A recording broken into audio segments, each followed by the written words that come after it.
founders of WIP, dear executives, officers, dear colleagues and friends. It's a great honor for me that I'm invited to talk on pain and introduce our idea for novel applications of spinal cord stimulation.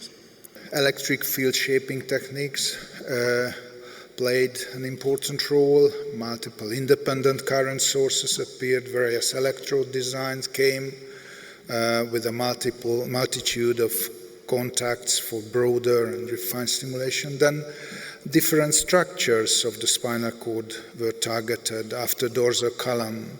The dorsal root, then the dorsal horn, then the dorsal root ganglion. And the waveforms, which may be used separately, programmed in a specific way,